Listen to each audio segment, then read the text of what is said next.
बहुत समय पहले की बात है। रामपुर नाम का एक बहुत छोटा सा गांव था। वहां के लोग बहुत ही हंसी खुशी एक दूसरे के साथ मिलजुल कर रहते थे। इस गांव में रघु नाम का एक व्यक्ति रहता था। उसके परिवार में उसकी पत्नी और दो बच्चे थे।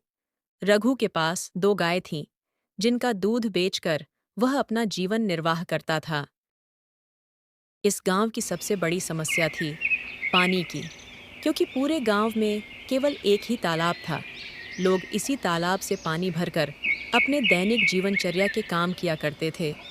गांव में और कोई पानी का साधन न होने की वजह से गांव के लोगों को इसी तालाब के पानी पर निर्भर रहना पड़ता था। हालांकि गांव के लोग अपनी इस जिंदगी से खुश थे, लेकिन एक दिन जब गांव के कुछ लोग तालाब पर पानी भरने जाते हैं, तो देखते हैं कि तालाब में बड़े-बड़े मगरमच्छों ने कब्जा कर लिया है। अब लोग तालाब से पानी भरना तो छोड़ो, तलब के पास जाना भी छोड़ देते हैं, क्योंकि मगरमच्छ उन्हें मार सकते थे। लेकिन प्यास ने लोगों को इतना मजबूर कर दिया कि थोड़े दिन बाद कुछ लोगों ने हिम्मत करके उस तालाब से पानी लाने की कोशिश की, मगर तालाब के मगरमच्छ उन्हें भी मार कर खा गए। और इस घटना से पूरे गांव में भय और हड़कंप मच गया। अरे देखो भाई लोग, तालाब के इन बड़े बड़े मगरमच्छों ने हमारे गांव के दो लोगों को मार दिया। अगर ऐसा ही चलता रहा तो धीरे धीरे यह पूरा गांव खत्म हो जाए।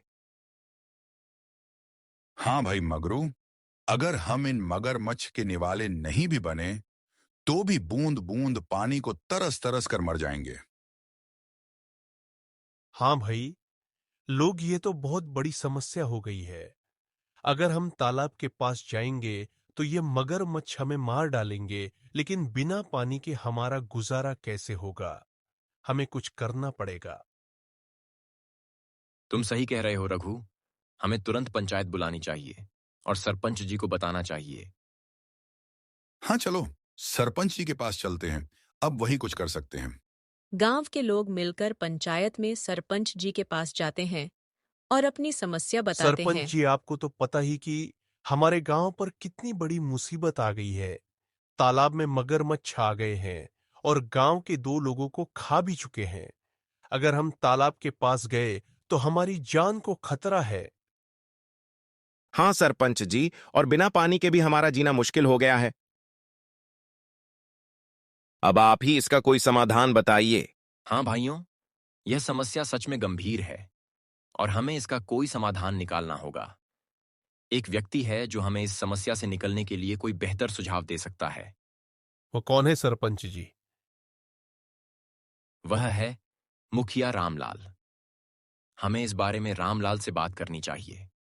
वह गांव के सबसे अक्लमंद इंसान है और वह इस समस्या का कोई ना कोई हल निकाल ही लेंगे।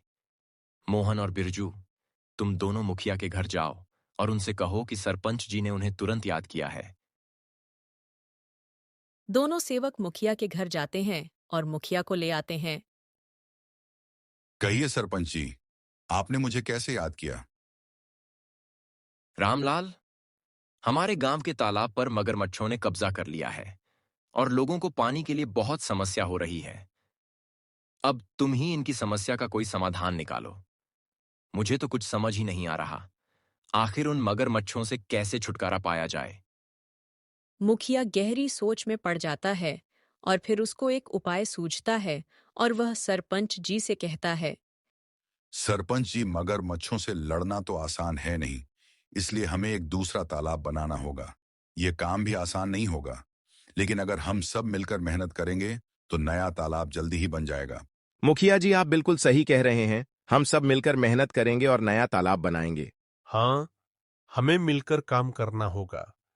इस समस्या का यही समाधान है। चलो फिर कल से ही हम नया तालाब खोदने का काम शुरू करते हैं। सभी गांव वाले मिलकर काम करेंगे तो पानी की समस्या से जल्द ही निजात पाएंगे। गांव वाले मुखिया जी के सुझाव से सहमत होते हैं और अगले दिन से ही तालाब खोदने का काम शुरू कर देते हैं। कुछ ही दिनों की मेहनत और मशक्कत के बाद आखिरकार गांव के लोगों ने मिलकर एक बहुत ही गहरा तालाब खोद लिया। बस फिर क्या था, वर्षा ऋतु का मौसम भी आ गया और गांव में जोरदार बारिश शुरू हो गई। बारिश से वह तालाब लबालब पानी से भर गया, जिसे देख गांव के लोग बहुत खुश हुए। अरे रघु, यह देखो, हमारा तालाब कैसे पानी से भर गया है। अब हमें पानी के लिए उस मगरमच्छ वाले तालाब में जाने की जरूरत नहीं पड़ेगी। हम यहीं पास के तालाब से पानी भर लिया करेंगे। हाँ काका, आज मैं बहुत खुश हूँ। आखिरकार हमारे गांव को इस पानी की समस्या से निजात मिल ही गया।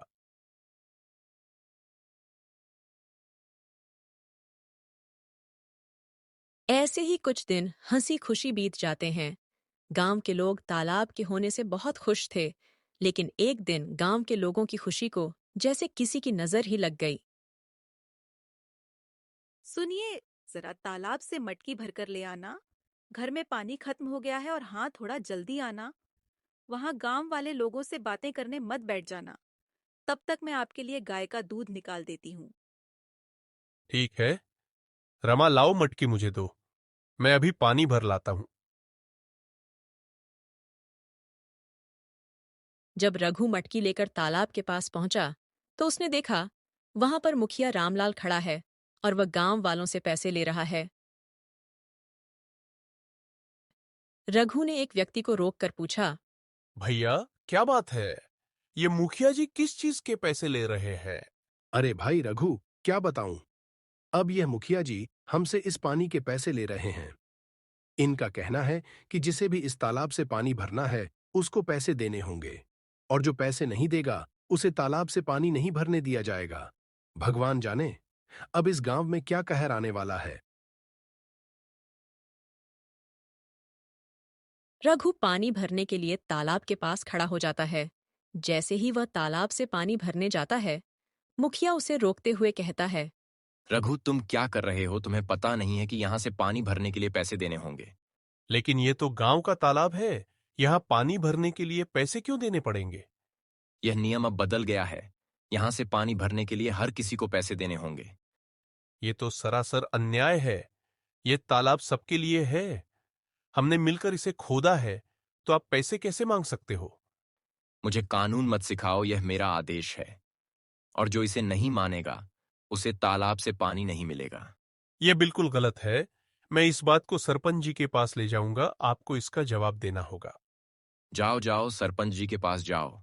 लेकिन तुमने इस बारे में सरपंच जी के सामने अपना मुंह भी खोला, तो तुम्हें और तुम्हारे परिवार को इसके गंभीर परिणाम भुगतने पड़ सकते हैं। मेरी शिकायत करने से पहले एक बार अपने परिवार के बारे में भी सोच लेना। रामलाल से पंगा लेना तुम्हारे परिवार पर भारी पड़ सकता है। रघु सोच में पड़ जाता है और पैसे देने को मजबूर, क्योंकि वो जानता था कि मुखिया से पंगा लेना आसान नहीं। ठीक है, मैं पैसे दे दूंगा, लेकिन याद रखना, यह अन्याय ज्यादा दिनों तक नहीं चलेगा। रघु मजबूरी में पैसे देकर पानी भरता है और वहां से चला जाता है।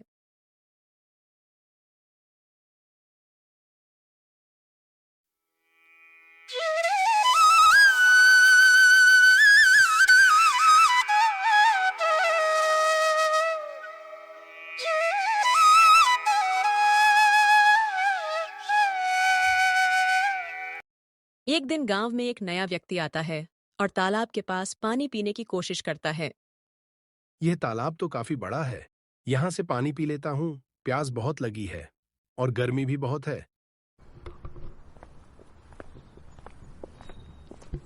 ऐ, तुम कौन हो?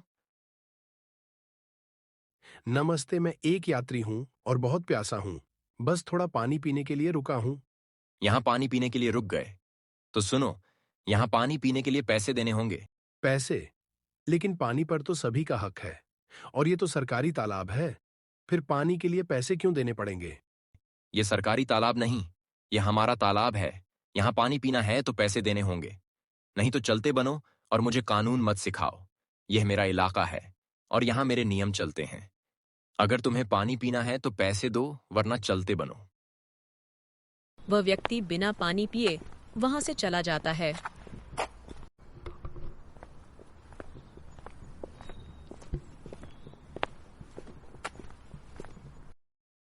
और सीधे सरपंच जी के घर पहुंचता है। सरपंच जी के घर के बाहर उनके के दो आदमी खड़े थे जो मुखिया के लिए भी काम करते थे। वह उस व्यक्ति से पूछते हैं, कौन हो तुम? तुम तो इस गांव के नहीं लगते। तुम यहाँ किस काम से आए हो? मैं सरपंच जी से मिलने आया हूँ। उन्होंने ही मुझे बुलाया है। मेरा नाम विक्रम है। मैं इस गांव का नया कलेक्टर हूँ। यह सुनकर वह दोनों आदमी उस व्यक्ति को अंदर जाने देते हैं। नमस्ते सरपंच जी। मैं इस जिले का नया कलेक्टर हूँ। मेरा नाम विक्रम है। कहिए आपने मुझे क्यों बुलाया है? नमस्ते कलेक्टर साहब, आइए बैठिए। क्या बताऊं कलेक्टर साहब, दरअसल हमारे गांव के पुराने तालाब में न जाने कहां से बड़े बड़े मगरमच्छ आ गए हैं और दो लोगों को मार भी चुके हैं, और इसी कारण पूरे गांव के लोग डर के साए में जी रहे। इसलिए आपसे अनुरोध है कि आप फॉरेस्ट डिपार्टमेंट के लोग से बात करके हमारे उस तालाब को मगरमच्छों से छुटकारा दिलवाएं, ताकि हमारे गांव के लोग फिर से उस तालाब का उपयोग कर सकें। वैसे सरपंच जी, अभी गांव लोग कहां से पानी ला रहे? दरअसल हमारा पूरा गांव बस एक उस तालाब के पानी पर आश्रित था, और मगरमच्छ के आ जाने से पानी की बहुत दिक्कत हो गई थी। तो हमने गांव में एक नया तालाब खुदवा लिया, जिससे अब गांव के लोग उस नए तालाब के पानी से अपना गुजर बसर कर रहे। अच्छा, और आपको व्यवसाय का नया रोजगार भी मिल गया है? सरपंच जी, मुझे ये समझ नहीं आ रहा कि जब आपको नए तालाब का पानी बेचकर मुनाफा हो रहा, तो भला आप पुराने तालाब से मगरमच्छ क्यों हटवाना चाहते हैं? कलेक्टर, ये क्या बोल रहे हो? भला मैं पानी क्यों बेचूंगा, जबकि मैं जानता हूं कि गांव वाले कितनी परेशानी में हैं। आखिर बात क्या है? सरपंच जी, दरअसल मैं गांव के तालाब पर गया था और प्यास लगने पर पानी पीने की कोशिश की, लेकिन मुझे पानी पीने से मना कर दिया गया और पानी पीने के लिए पैसे मांगे गए। वहां मौजूद एक व्यक्ति ने मुझे साफ मना कर दिया और कहा कि बिना पैसे दिए पानी नहीं मिल सकता। क्या ऐसा किसने किया? वहां मौजूद एक व्यक्ति ने मुझे साफ मना कर दिया और कहा कि बिना पैसे दिए पानी नहीं मिल सकता। मुझे माफ कीजिए कलेक्टर साहब, मुझे इस बारे में कुछ नहीं पता। मैं तुरंत इस मामले की जांच करूंगा। सरपंच गुस्से में बाहर खड़े मुखिया के दोनों आदमी को अंदर बुलाते हैं। हमारे गांव में ये क्या चल रहा है? तुमने मुझे इसकी खबर क्यों नहीं दी? मैंने तुम दोनों को किस काम के लिए रखा है? अब तुम सीधे सीधे यह बताओ कि यह जो कलेक्टर कह रहे हैं वह क्या सच है? मालिक, आप किस बारे में बात कर रहे हैं? कलेक्टर साहब का कहना है कि हमारे गांव के तालाब पर गांव के लोगों से पानी के पैसे लिए जा रहे हैं। सच सच बताओ मुझे। जी जी, जमींदार साहब, वह मुखिया रामलाल हैं जो गांव वालों से पानी भरने के पैसे ले रहे हैं। हमने उन्हें बहुत समझाने की कोशिश करी, लेकिन वह नहीं माने। उस मुखिया रामलाल की इतनी हिम्मत, उसने मेरे पीठ पीछे गांव वालों के साथ ऐसा व्यवहार किया। जाओ, मुखिया को अभी बुला कर लाओ, और हाँ, साथ में सारे गांव वालों को भी एकत्रित करके यहां लाओ। थोड़ी देर में मुखिया के साथ ही सारे गांव वाले भी जमींदार साहब के घर पहुंच जाते हैं। गांव वालों, आज मैंने आपको एक जरूरी मुद्दे पर चर्चा करने के लिए बुलाया है। हमें पता चला है कि तालाब के पानी के लिए आपसे पैसे वसूले जा रहे हैं। क्या यह सच है? सरपंच जी, यह सच है। हमें हर बार पानी भरने के लिए पैसे देने पड़ते हैं। और आपको बताने की बात करने पर धमकी मिलती है। हमारे साथ बहुत गलत हो रहा है सरपंच जी। हम पहले से ही मुश्किल में, और ये नया नियम हमारे लिए बहुत भारी पड़ रहा है। मुखिया, तुम्हें क्या कहना है? क्या यह सच है कि तुमने पानी के लिए पैसे वसूले हैं? मुखिया का ध्यान सिर्फ उस व्यक्ति पर था जिसे मुखिया ने पानी पीने से मना कर दिया था। अरे, ये व्यक्ति यहाँ क्या कर रहा है? अच्छा, तो इसी ने मेरी शिकायत लगाई है। इसे तो बाद में देख लूंगा। बोलो रामलाल, यह सब क्या चल रहा है? सच का तो मुझे पता चल ही गया है, लेकिन एक बार मैं तुम्हारे मुंह से सुनना चाहता हूं। जी जी, जमींदार साहब, मैंने यह सोचा था कि इससे गांव के विकास के लिए पैसे जमा होंगे, लेकिन अगर यह गलत है तो मुझे माफ कर दीजिए। माफी का समय अब नहीं है। तुमने गांव वालों और हमारे कलेक्टर साहब के साथ गलत किया है। मुखिया, मैं तुम्हें इस पद से तुरंत हटा रहा हूं। तुमने अपने पद का दुरुपयोग किया है। तुम्हें गांव वालों की सहायता के लिए रखा है, पर तुम तो उनके ही दुश्मन बन गए। मुझे माफ कर दीजिए जमींदार साहब।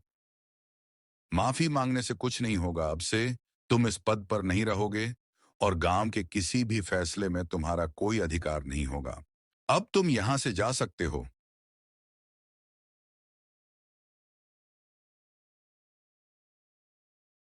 धन्यवाद जमींदार साहब, आपने हमें न्याय दिलाया, और कलेक्टर साहब आपका भी बहुत बहुत धन्यवाद। गांव वालों, मुझे खेद है कि आपको ऐसी कठिनाइयों का सामना करना पड़ा। अब मैं आपको आश्वासन देता हूं कि आगे से ऐसा कोई अन्याय नहीं होगा और तालाब का पानी अब सभी के लिए मुफ्त होगा और पुराने तालाब के मगरमच्छ को भी हटाने में कलेक्टर साहब हमारी मदद करेंगे। गांव वाले यह जानकर खुशी-खुशी अपने काम में वापस लौट जाते हैं कि अब उन्हें तालाब के पानी के लिए कोई भुगतान नहीं करना पड़ेगा और उनके साथ कोई अन्याय नहीं होगा। रघु घर आकर रमा को सारी बात बताता है। देखा रमा, मैंने बोला था ना कि मुखिया का हिसाब भगवान करेंगे।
एक बार की बात है, सूरजपुर नाम के गांव में रामदयाल अपनी बेटी मीरा के साथ रहता था। कई साल पहले उसकी पत्नी का देहांत हो गया था। उसने अपनी बेटी के लिए सब कुछ किया, उसे बहुत प्यार से पाला और पढ़ाया लिखाया, और अब उसकी शादी की उम्र हो चुकी थी।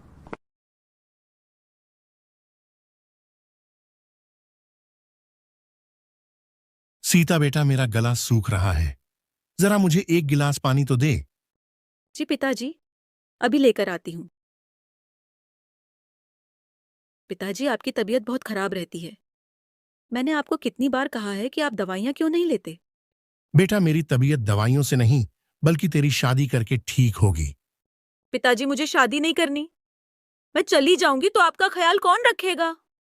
अरे बेटा, भला ऐसा देखा है कहीं? बेटियों को तो अपने घर जाना ही होता है, बस यही दुनिया की रीत है। चल, खाना परोस, बहुत भूख लगी है।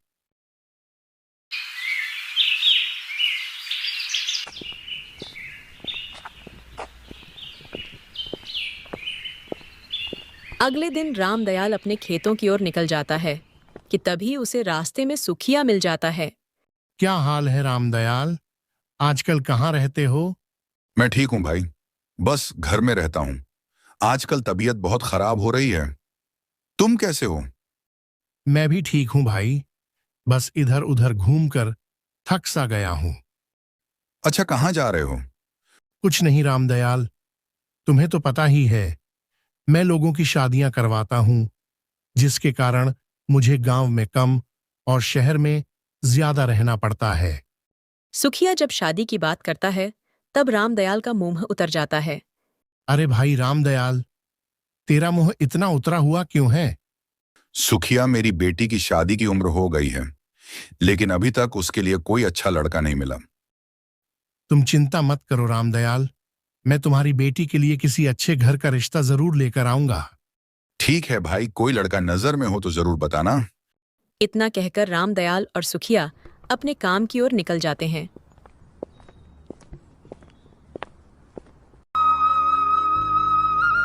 इस तरह कई दिन निकल जाते हैं और एक दिन सुखिया रामदयाल के घर आता है।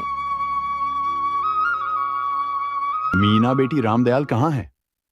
वो काका पिताजी तो बाहर गए हैं, बस अभी आते ही होंगे। कि तभी रामदयाल आ जाता है। कैसे हो सुखिया? तुम कब आए? मीरा अपने काका के लिए चाय बना के ले आ। ठीक है पिताजी। हाँ तो सुखिया बताओ कैसे आना हो। रामदयाल, मैं एक बहुत बड़ी खुशखबरी लेकर आया हूं। अपनी मीरा की शादी के लिए एक लड़के वालों ने हां कर दी है और वे यहां आकर लड़की को देखना चाहते हैं। अच्छा, ये तो बहुत अच्छी बात है। तो बताओ वो लोग हमारे घर कब आ रहे हैं? वैसे तो लड़के के घर में उसके माता पिता और एक बड़े भाई भाभी हैं, लेकिन कल तो केवल लड़के के माता पिता आ रहे हैं। अच्छा सुखिया, ये तो बहुत अच्छी बात है।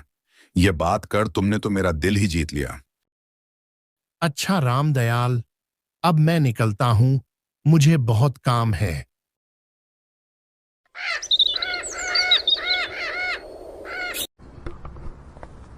अगली सुबह सुखिया लड़के वालों को लेकर रामदयाल के घर आता है। देखो रामदयाल, यह लड़के के पिता धनी राम और यह लड़के की माता कमला जी हैं, और ये इनका बेटा है जो कि अपना खुद का व्यापार संभालता है और चरित्र का बहुत साफ है। इनके घर में किसी चीज की कमी नहीं है। इनके पास बहुत सी जमीन है और शहर में भी कई दुकानें ले रखी हैं। अरे आप लोग खड़े क्यों हैं? आप लोग पहले आराम से बैठिए। ये तो बहुत अच्छी बात है। अगर मेरी बेटी की शादी आपके लड़के के साथ हो गई तो वह बहुत खुश रहेगी। अच्छा रामदयाल, अब जरा मीरा बिटिया को लेकर तो आओ। हाँ, मैं अभी लेकर आता हूं। अरे बेटी, तुम तैयार नहीं हुई? सभी तुम्हारी राह देख रहे हैं। पिताजी, मुझे डर लग रहा है, कहीं इन्होंने दहेज की शर्त रख ली तो। बेटा तू चिंता क्यों करती है? ये लोग अच्छे दिखते हैं। अब तू इतना मत सोच और मेरे साथ बाहर चल। आप चलिए, मैं आती हूं। थोड़ी देर में मीरा तैयार होकर बाहर आती हैं। यह मेरी बेटी मीरा है। यह बहुत भोली है, पढ़ाई लिखाई में सबसे आगे रही है। यह खाना भी बहुत अच्छा बनाती है और मुझे विश्वास है कि यह आपके घर जाकर भी आपकी उम्मीदों पर खरी उतरेगी। धनीराम और कमला मीरा को देखकर हैरान हो जाते हैं और सुखिया से गुस्से में बोलते हैं। सुखिया जी, आपने हमें जो फोटो दिखाई थी उसमें तो इस लड़की का रंग बहुत साफ था, पर असल में बात कुछ और ही है। क्या हुआ कमला जी, कोई दिक्कत है क्या? हाँ रामदयाल जी, दिक्कत तो है। आपने हमसे इतना बड़ा झूठ बोला।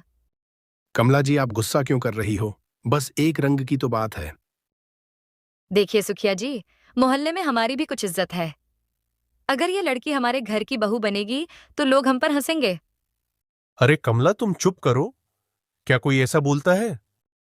ए जी, आपका दिमाग तो नहीं खराब हो गया है? ये लड़की हमारे घर की बहू नहीं बनेगी। धनीराम कमला को लेकर घर के बाहर चला जाता है।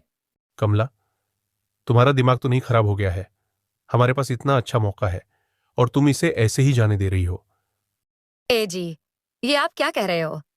मेरे तो कुछ समझ नहीं आ रहा है। अरे देखो, ये लड़की काली है और शायद कोई इससे शादी नहीं करना चाहता, और इसका पिता मजबूर है जो कैसे भी करके इसकी शादी करवाना चाहता है। समझी? हमें इसी चीज का फायदा उठाना है।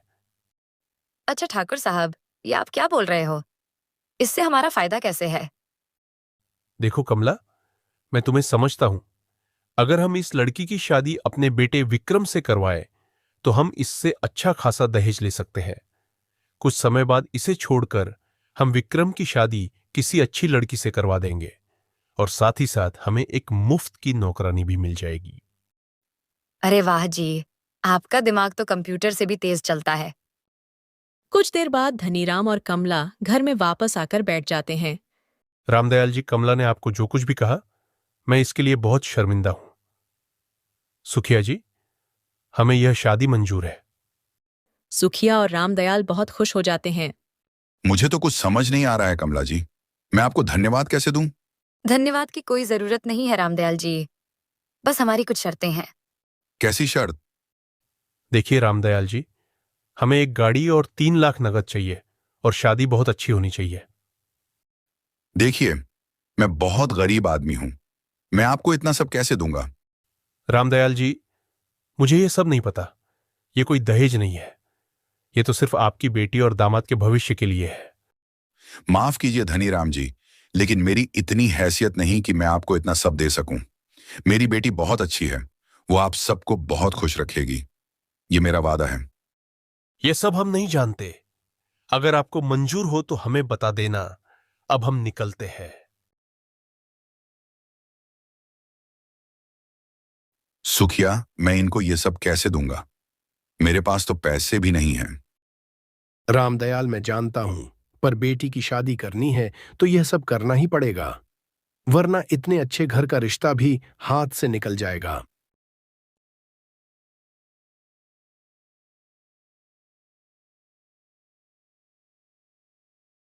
इतना कहकर सुखिया वहां से चला जाता है। पिताजी, आपको उनकी कोई शर्त मानने की जरूरत नहीं। मुझे शादी नहीं करनी।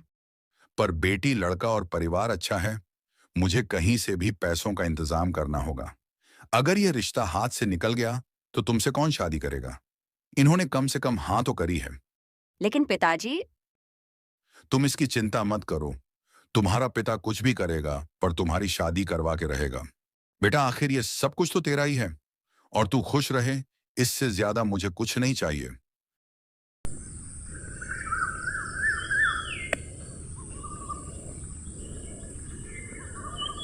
अगले दिन सुबह रामदयाल अपने गांव के साहूकार से मिलने जाता है और वह अपना घर गिरवी रख देता है और वहां से कर्ज लेकर सुखिया के घर जाता है। वह सुखिया को सहमति के लिए हाँ कर देता है। सुखिया, मैंने पैसों का बंदोबस्त कर लिया है, तुम लड़के वालों को शादी की तैयारियों करने को बोल दो।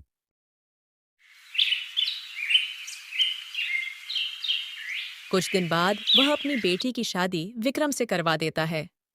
शादी में वह बहुत अच्छा दहेज देता है और अपनी बेटी को कोई भी चीज की कमी नहीं आने देता। सुखिया, लड़के वालों ने जो कुछ भी मांगा मैंने सब कुछ दे दिया। अब बस मेरी बेटी वहां बहुत खुश रहे। अरे रामदयाल, तुम बेटी की चिंता बिल्कुल छोड़ दो, वो एक बहुत ही अच्छे परिवार में गई है, मीरा बेटी वहां बहुत खुश रहेगी।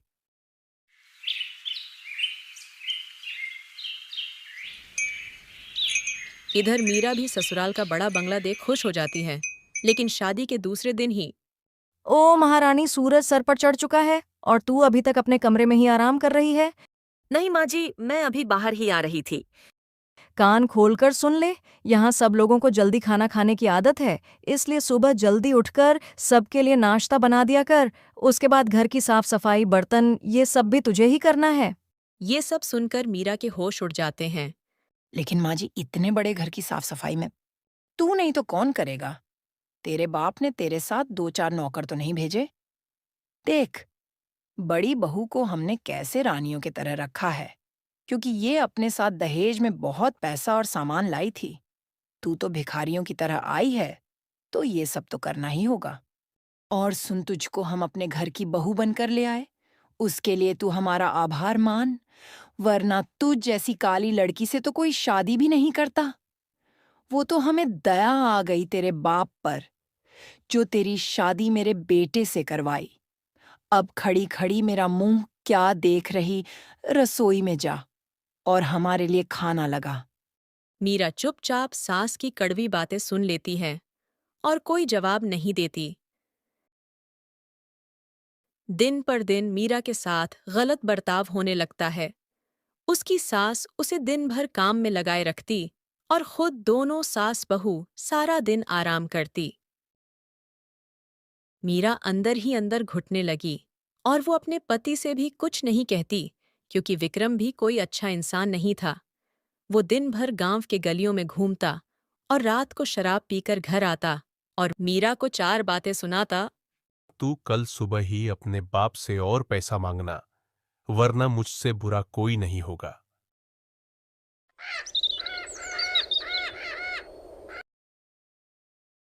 अगले दिन सुबह पड़ोस के घर की सुहानी मीरा से मिलने आती है। भाभी, मैं बहुत दिनों से देख रही हूँ कि ये जालिम लोग आप पर कितना अत्याचार कर रहे हैं और आप चुपचाप सब सह रही हो, क्यों?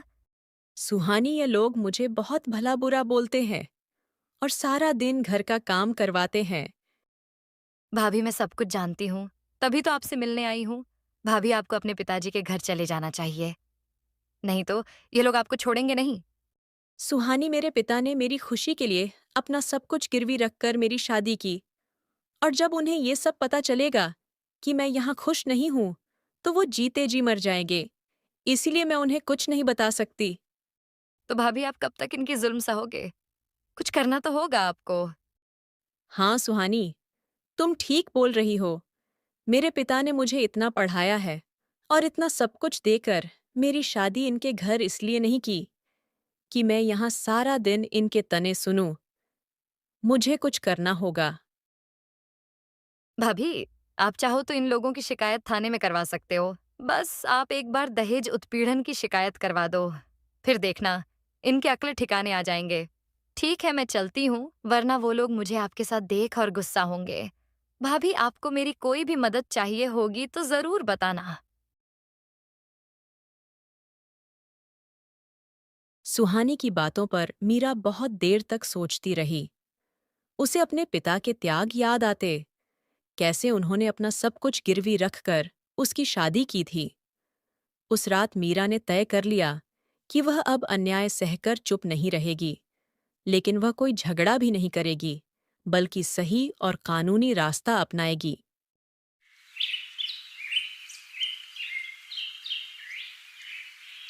अगली सुबह वह चुपचाप अपने कमरे में बैठकर अपने फोन से सबूत जुटाने लगी। सास की अपमान भरी बातें, दहेज की मांग, विक्रम का शराब पीकर गाली देना, घर में किया जाने वाला अत्याचार, इन सब की रिकॉर्डिंग और फोटो उसने अपने पास सुरक्षित रख ली। फिर एक दिन जब सास ने उसे फिर दहेज के लिए ताने मारे, मीरा ने शांत स्वर में कहा, माँ जी, आज मैं पुलिस महिला हेल्पलाइन और महिला आयोग में शिकायत दर्ज करने जा रही हूँ। दहेज लेना अपराध है और मैं किसी अपराधी परिवार का साथ नहीं दूंगी। यह सुनकर पूरा घर हक्का बक्का रह गया। कमला और धनीराम के चेहरे का रंग उड़ गया। धनीराम चिल्लाया, ए लड़की, तू हमें धमकी दे रही है? नहीं, मैं बस अपने हक की बात कर रही हूँ। जो गलत किया है उसका जवाब तो देना पड़ेगा ना। पिताजी, मैं अभी इसको सबक सिखाता हूँ। बहुत ज्यादा जुबान चलने लगे हैं इसके। ये गलती तो करना भी मत। मेरे पास तुम सबके खिलाफ सबूत है। जो इतने दिनों से आप लोगों ने मेरे साथ गलत किया, वो सब मैंने अपने फोन में रिकॉर्ड कर लिया है और सुखिया चाचा को भेज भी दिया है। और एक बार दहेज लेने के अपराध में पकड़े जाने पर आप लोगों के साथ क्या क्या हो सकता है, ये तो आप लोग जानते ही होंगे। मीरा की ये बात सुनते ही सबके होश उड़ गए। कमला और धनीराम एक दूसरे को देखते रह जाते हैं और विक्रम भी डर गया, क्योंकि उसे पता था कि दहेज का केस बहुत बड़ा अपराध है। वो लोग मीरा से कुछ बोलते उससे पहले ही सुखिया और रामदयाल वहां आ जाते हैं। मीरा बेटी, तुम कैसी हो? बेटा, तुम इतने दिनों से इन लोगों के जुल्म सह रही हो और अपने पिता को कुछ नहीं बताया। लेकिन अब तुझे घबराने की कोई जरूरत नहीं। हमने इनके खिलाफ थाने में रिपोर्ट दर्ज करवा दी है। हाँ बेटी, बस पुलिस किसी भी समय यहाँ पहुँचती ही होगी। ये सब सुन धनीराम और कमला अपने घुटनों पर बैठ माफी मांगने लगते हैं।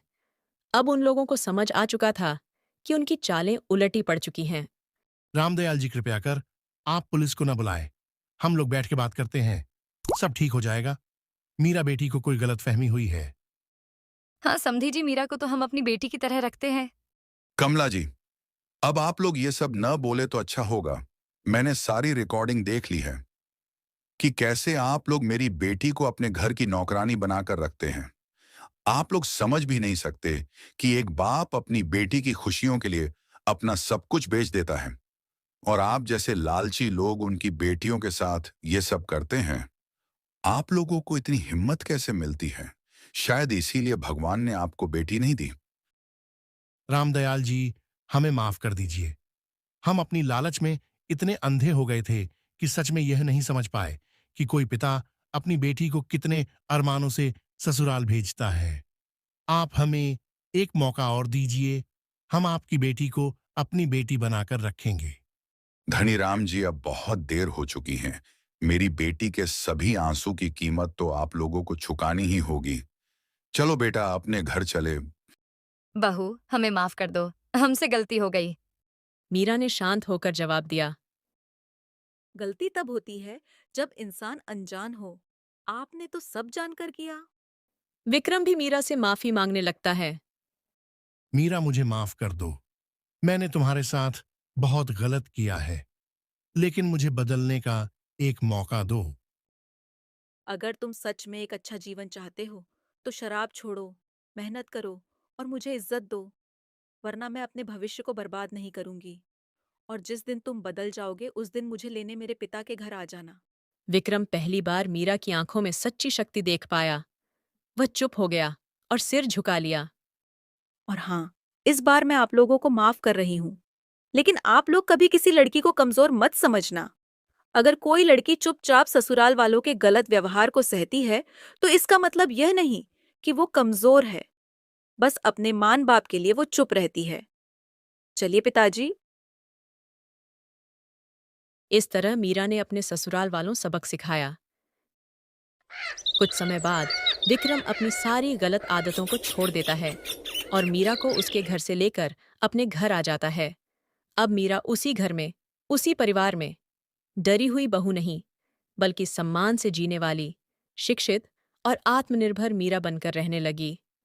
गांव की औरतें भी मीरा से प्रेरित होकर अपने हकों के लिए खड़ी होने लगीं।